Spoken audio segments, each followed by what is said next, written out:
The ballroom of the Whitmore Hotel glittered that evening, chandeliers throwing golden light across marble floors as the city's top executives mingled at the annual Sterling Corp Networking Gala. It was one of the most anticipated events of the year, a chance for ambitious employees and rising professionals to be noticed by the company's notoriously private CEO, Waitress, who was rumored to be searching for a new head of operations from within the company's ranks. Among the catering staff, that night was a young waitress named Claire Bennett, weaving through the crowd with a tray of champagne glasses balanced perfectly on one hand. She moved quietly and efficiently, offering drinks with a polite smile, mostly unnoticed by the guests absorbed in their own conversations about promotions and quarterly bonuses. Near the center of the room stood a cluster of Sterling Corp's junior executives.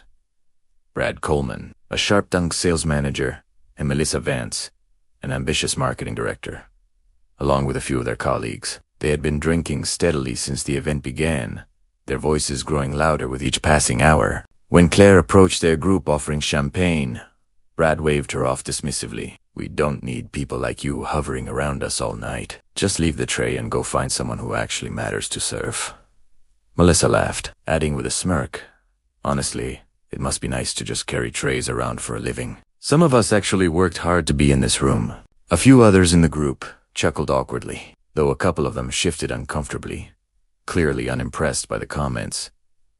Claire said nothing. She simply nodded politely, as she had been trained to do, and continued about her work, though the sting of their words lingered beneath her calm expression. What none of them knew was that the woman they had just insulted was not simply a waitress hired for the evening. Victoria Sterling, the company's elusive CEO, had a long-standing habit of attending major internal events.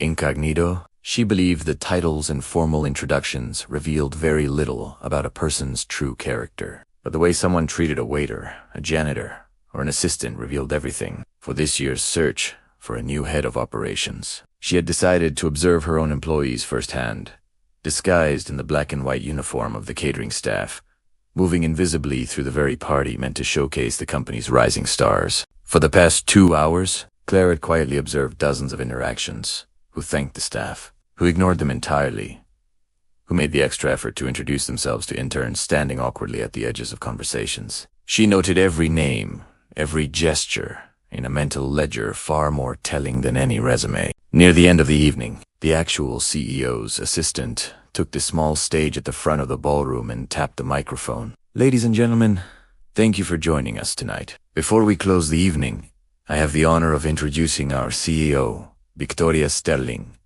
who has a special announcement." The room fell into surprised murmurs as the waitress set down her tray, removed the small black apron she had worn all evening, and walked confidently to the stage. Gasps rippled through the crowd.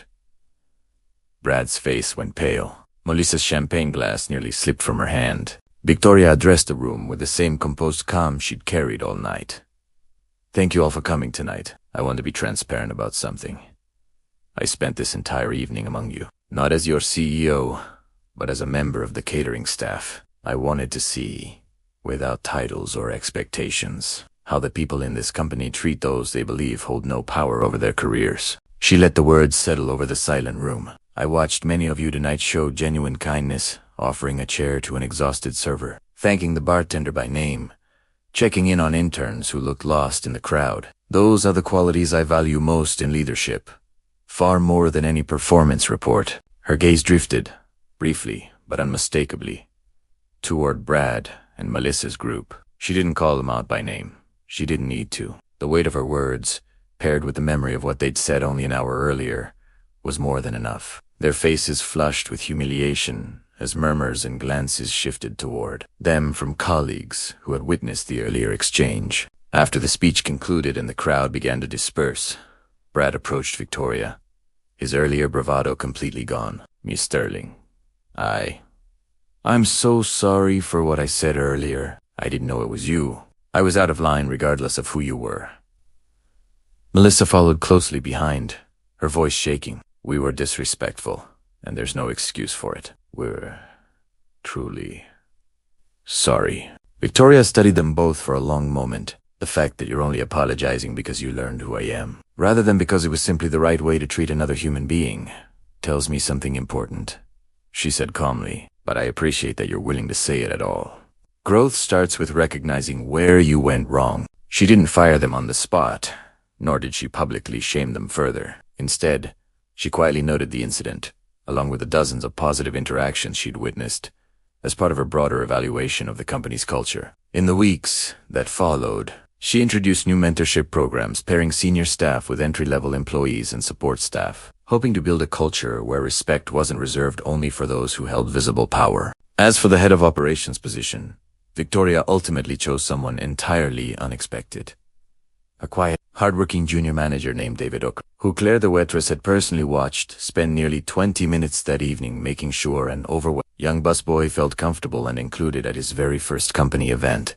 Brad and Melissa kept their jobs, but the humiliation of that night stayed with them, not as a scar, but as a lesson they never forgot. Both became noticeably more considerate toward every employee they encountered afterward, understanding now, in a way they hadn't before, that true character reveals itself not in boardrooms, but in the small, unwatched moments, like how you treat someone who's simply pouring your champagne.